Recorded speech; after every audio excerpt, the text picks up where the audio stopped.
जय जगन्नाथ। मु शरणारविंद आपण मानक स्वागत करुच्ची आपण मानकर प्रिय कार्यक्रम सकल घटे नारायणर ये सात्विक आसन को।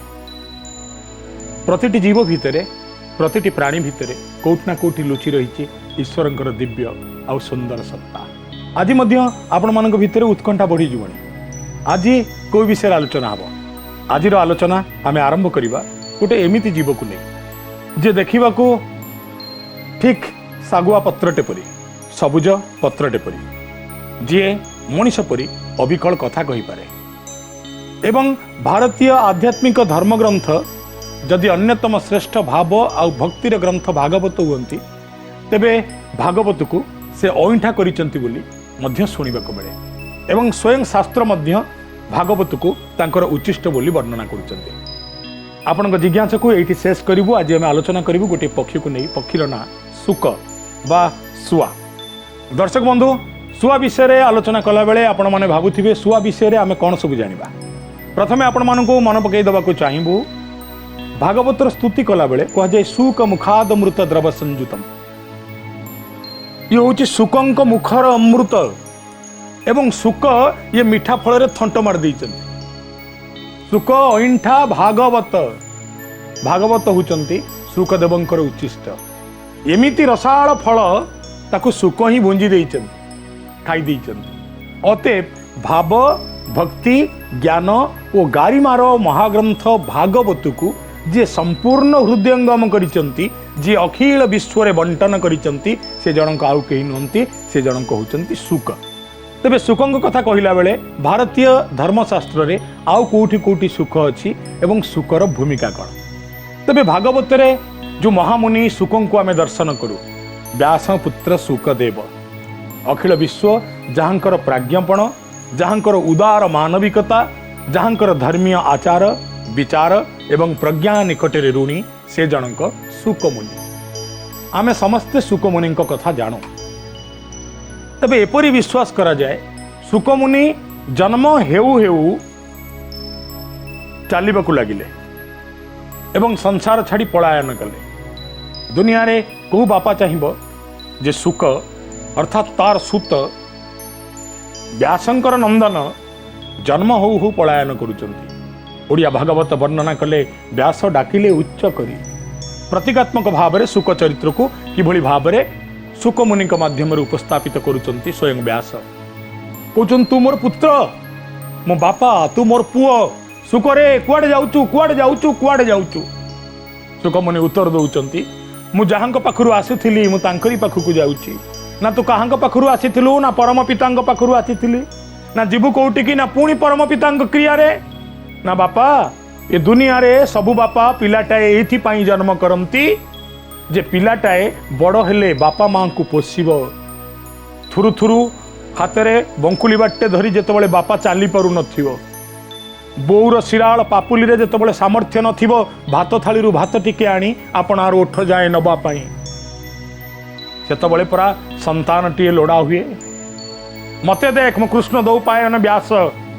व्यासाय विष्णु रूपाय व्यास रूपाय विष्णवे नम वै ब्रह्म निधये वसिष्ठाय नमो नमः नमस्तुते व्यास विशाल बुद्धे पुलार बिंदाय च पत्र नेत्र जेनो त्वया भारत तैलपूर्ण प्रज्वलितो ज्ञानमयो प्रदीप। ज्ञानर प्रदीप भारत वर्ष पे अखंड भारत वर्ष यदि प्रदीप हुए मु तार शिखा मु ता भीतर घृत मु कहूँ तो बापा तू सन्यास ने ना ना नाई नाई मु नहीं जीवी ना कहीं मोहरे मु पड़ी कहीं पड़ी आकर्षण रे ये संसार आउ किछि नुह ये कालकूप ये अंधकूप तमे मोर पिता एहा मिथ्या सी मोर माता एहा मिथ्या ना ताहले तो पिता किए तो माता किए ना तमेव माता च पिता तमेव बंधु च सखा तमेव विद्या द्रविणम तमेव सर्व मम देव देव तमे द्रविणम तमे प्रतिटी वस्तु मध्य भगवान प्रति बंधु सखा मध्य भगवान सबुर परिचय नहीं भगवान भक्त निकट उपस्थापित हुंती। मु चालिली से भगवान को उद्देश्य रे अटकई पारलेनी व्यास। ये कथा मध्य सुना जाए जितेबाला सुक जाउचंती आगे आगे आगे आगे आगे आगे नदी रे स्नान करुथिबा युवतीगण नारी कूल दर्शन करुचंती सुक को एवं शुकंकर आभामंडल देखि चकित हो जाउछन्ति। आहा ये सन्यासी नीलवर्ण शरीर अंगरे उज्जवल आभा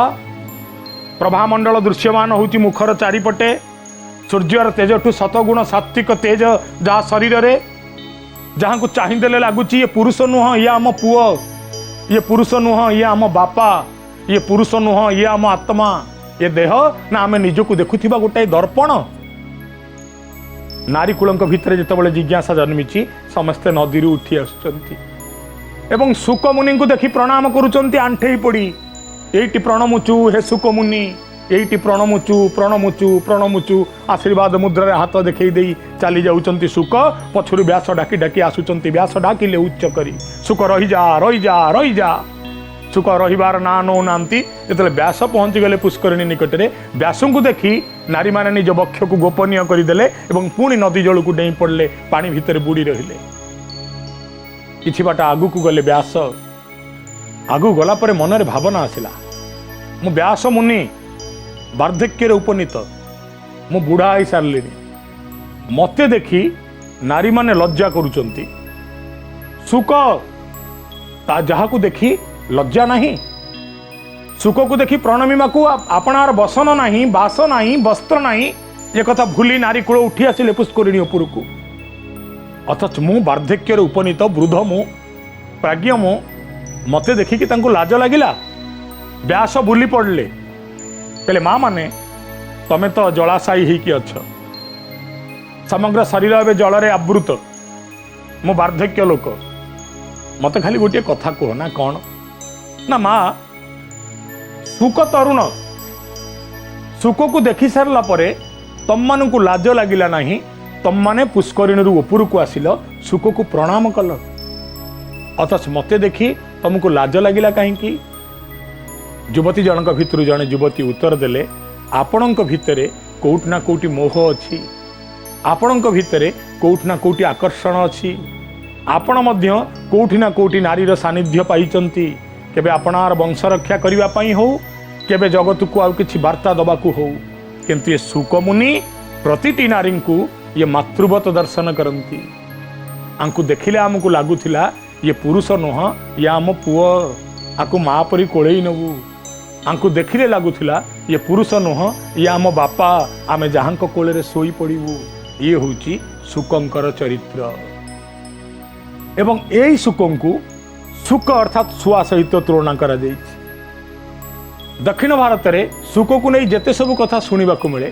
ता भितर अन्यतम कथा जहाँ उत्कलीय शिव पुराण अच्छी जे कार्तिक जन्म वृत्तांत पछरे ये सुकंकर भूमिका गुरुत्वपूर्ण। आपण कहिबे आपण किस समय पूर्व शुणुथिले भागवत रे सुकं को नहीं केडे सुंदर वर्णना अच्छी एबे मु आपन को जणैबाकू चाहिबी जे जेतबेले सुकंकर कथा उठुची सेतबेले कृतिकानंदन कार्तिकेयंकर जन्म वृत्तांत कथा आसीची एवं आहुरी मध्य सुकं को मुक्तिर माध्यम बोली भागवत उद्घोषण करिछन। आपण कहिबे केमिति ना जेतबेले मुनि साप देदेले मुनिपुत्र राजा परीक्षित मो पितांक बेकेरे तमे गोटे मल्ला साप पकई देइछ आर परिणाम तुमको भोगिबाकू पड़िबो तमे जल मुंदे मागिल मो पिता साधनार थिले जोगर थिले अपेक्षा करि पारलनी तम राजपणर अवमानना हला बोली अपमानित हेलो बोली मृत सापटी को मो बापर बेकेरे गुड़े देइछ ना मने रख ना कौन ना तमे जे भोली गोटे मला साप को मो बापा बेकरे गुड़े देइछ 7 दिन भितर मध्य तमे सेई भोली भावरे सर्पाघात रे मृत्युवरण करिवो। चिंतार पड़ी गले परीक्षित ज्योतिष पाखक जा मुनि ऋषि पाखक जा जोटी जाउचंती सेठी निराश होउचंती 7 दिन भितरे जदि मु मरीजीवी ताले दुनिया विषय मु किछि भी जानिनी मो आत्मा मोक्ष पाइब नहीं बारंबार विभिन्न जोनि माध्यम मु ओल्लई पड़ी पृथ्वी को कि अछ मत जी 7 दिन रे मुक्ति प्रदान करिवो 7 दिन रे मुक्ति प्रदान करिथिबा प्रतिभा जनक केही नथिले एई सुक ही थिले पहले अवश्य मुक्ति प्रदान करिवि आस एवं 7 दिन भितरे मुक्ति प्रदान कले काहाकू ना परीक्षित को निजे शुणेले समग्र भागवत कहिले सुक शुणिले परीक्षित भारत वर्ष जेते वक्ता और श्रोता चरित्र शास्त्र माध्यम ओल्लई सबुठु सुंदर वक्ता और श्रोता चरित्र होउचंती सुकमुनि एवं परीक्षित। सुकमुनि सेउठु मध्य कलिर लक्षण वर्णना करिसंती भागवत रे। आगु को कौन कौन हम राजा एडिकी पाप पाई तमे चिंतित ही पड़ुच, आगु को बहुत बहुत पाप अछि। अर्थात सुक भविष्यत देखि पारुथिले। दर्शक बंधु आमे कथा होचे सुआंक विषय रे जे सकल भागवत रसमालय भागवतर सकल रस को जे पान करिथिले से होचंती सुक। अतएव सुक सीए जे 7 दिन रे मोक्ष प्रदान करि पारंती। सुक सीए जे मात्र 7 दिन भितरे गोटे निर्बोध मनुष्य को बोधर चरम स्तर को नहीं पारंती। सुकंकर चरित्र जेतेबेले भी आविर्भाव होइचंती श्रीमद् भागवत रे प्रतिटी पद्य हिची रसमय, प्रतिटी धाड़ी देइती आमको अगणित शिक्षा एवं सुख प्रमाण करिचंती समग्र भागवतर रस को पान करिथिबा से एकमात्र पक्षी चरम ब्रह्म तत्व को बुझिबा पई। जेतेबेले पार्वती गोटे दिन जिद करुचंती हे भगवान शंकर बड़ सुंदर भावरे ओडिया शिव पुराण रे ये विषय विशद वर्णना रही। रत्नाकर गर्गबटु महोदय बड़ व्यापक भावरे आकु व्याख्या करचंती। कहते हे भगवान शंकर आपण महायोगी ना हाँ ना आपण जोगरे श्रेष्ठ, आपण जोगरे महत्तर, जोगरे आपण को टपिबा को दुनिया रे केही नाही, आपण होचंती स्वयं जोगेश्वर ना हाँ मु हृदयंगम कली पार्वती एबे मते तो कुह तमे मोठू कौन चाहूच। एबे पार्वती कहिले जदि जगत को आपण ब्रह्म ज्ञान प्रदान करूचंती, आपण एते बड़ जोगी, आपण एते बड़ ज्ञानी, ताले मते काहे कि आपण ब्रह्म ज्ञान प्रदान करिवेनी, मते मध्य आपण ब्रह्म ज्ञान प्रदान करने को बाध्य। एमिति एक लग्न रे एमिति एक समय रे गोटे सुक पक्षी जे मृत्युवरण करथिला एवं ता अस्थि टिके दूर पड़िथिला। जेतेबेले भगवान शंकर माँ देवी भगवती पार्वती को ब्रह्म ज्ञान दौचंती सेतेबेले सुक पक्षीटी जीवित हो जाई एवं भगवान शंकर एवं पार्वती आलाप शुणी से मग्न हो जाइछंती, भाव रे मग्न, भक्ति रे मग्न, प्रेम रे मग्न। एवं जेतेबेले पुरुष और प्रकृतिर महामिलन घटी एवं महामिलन जात होइथिबा ब्रह्म बिंदु क्षरित हवा पूर्व सुक पक्षीटाए शब्द कर दौची एवं भगवान शंकर क्रोधान्वित हो से ब्रह्म बिंदु को क्षपण करुचंती सुक पक्षी उपरे। भगवान शंकर ब्रह्म बिंदु को सहन करिया पई बहन करने को सुक पक्षीर क्षमता कहीं।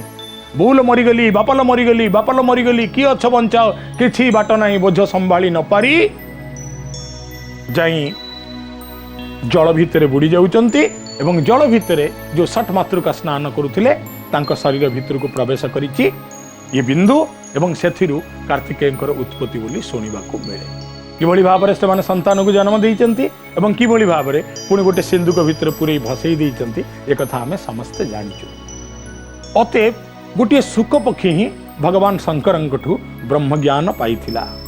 महाभारत रे ए विषय मध्य विशद वर्णना रही किभଳି भाबरे सुक पक्षीटीए व्यास नंदिनी बीतिका गर्भ में प्रवेश करथिला एवं जोथिरु सुकंकर जन्म होइतिला।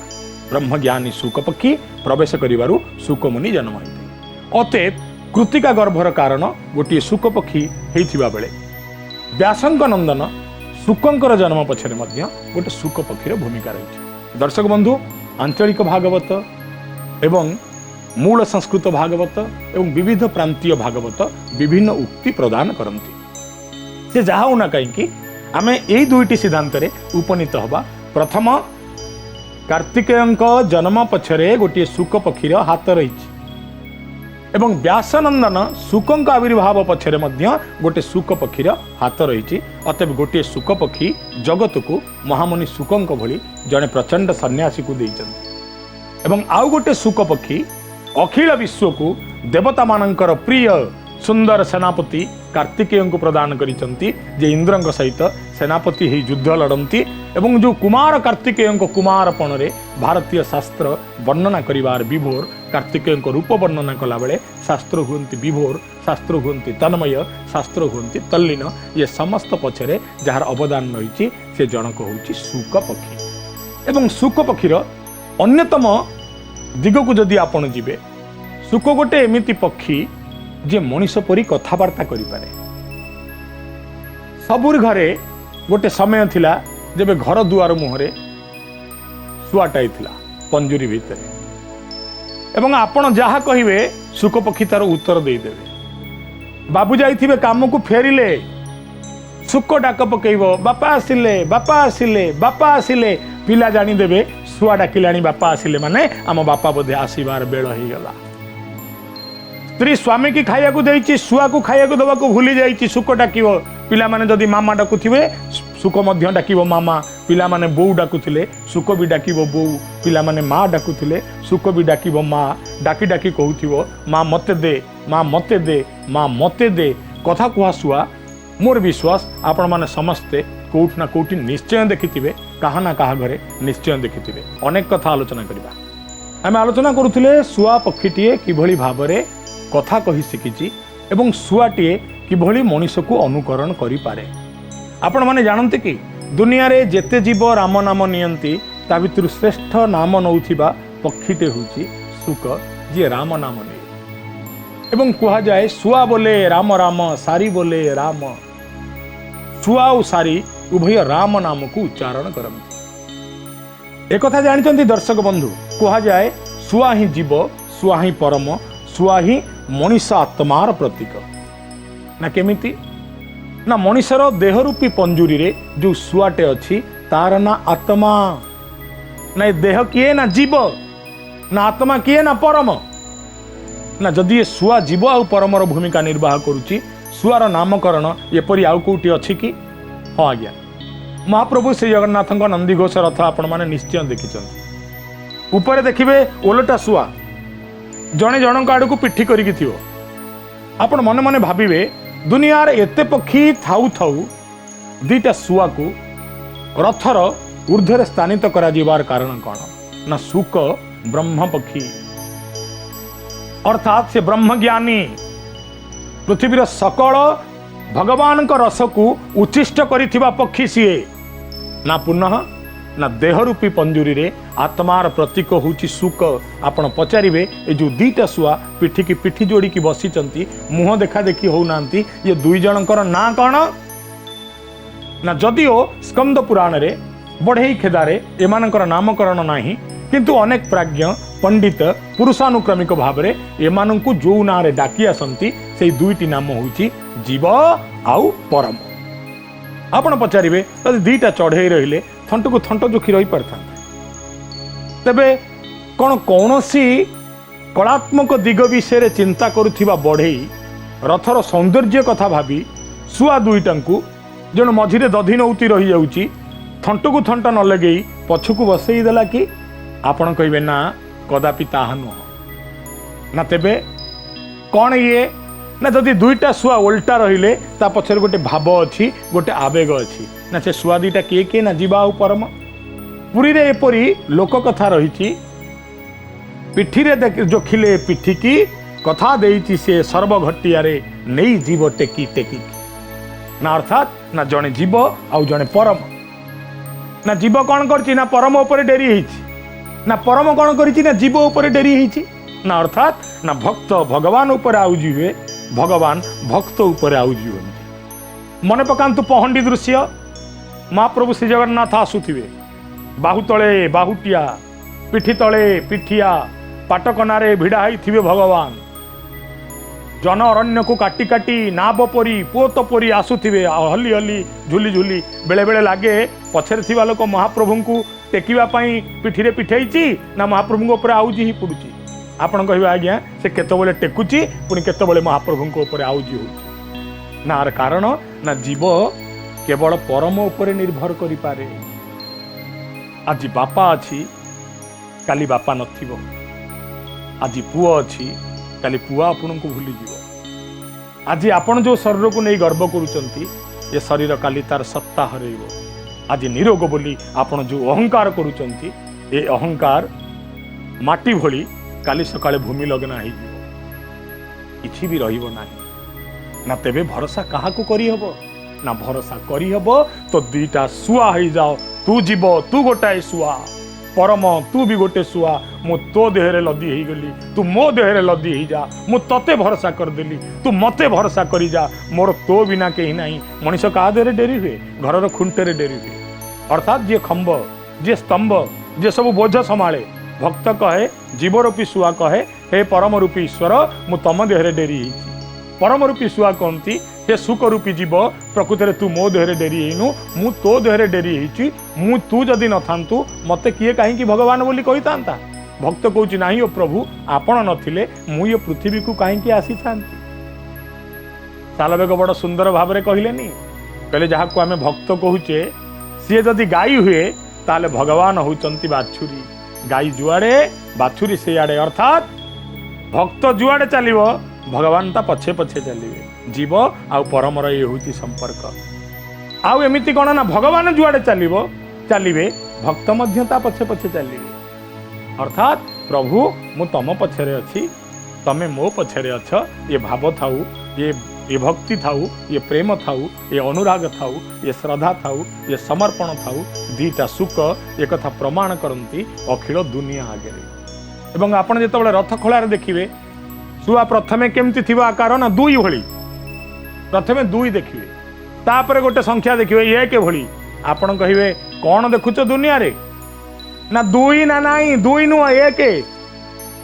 जीव परम दुई एमाने मिसी गले एक ही जीवे भक्त भगवान को भीतर मिसी जीवे भगवान भक्तों भीतर मिसी जीवे सुख को नहीं आम संस्कृति रे ये हूँ चरम तत्व ये केवल एतिकी कथा नुहे आज्ञा आगु को अनेक जीवजंतु विषय रे अनेक कथा नहीं आपण निकट को आसबू तेरे दर्शक बंधु एत सब आलोचना शुणला आज समय होती आपण विदाय नबार विदाय दिंतु पुणी आपण सहित देखा हम आगामी अध्याय। जय जगन्नाथ।